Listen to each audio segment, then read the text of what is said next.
big. What about kind of thinking of the pump industry, and if you were going to give advice to somebody coming into our industry, what would you tell them? Um, I think you just have to be. I think you have to be open-minded and you have to be fluid.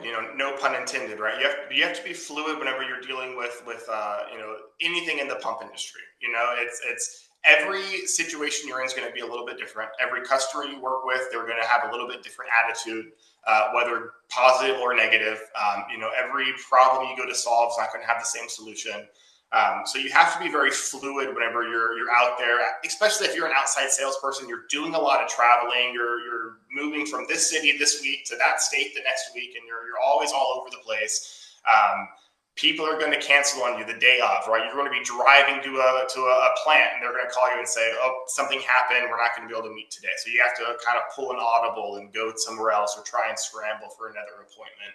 But you have to be fluid. So I would say someone getting into the pump industry, especially someone getting into the sales side, that's the biggest piece of advice. Is you have to. It sounds so cliche, but you have to expect the unexpected, because things are going to happen. So you just have to keep in your mind, you've got to stay fluid. You've got to kind of just roll with the punches and go with the flow, and it'll work out. But it's just you're always going to get to the solution in a different way.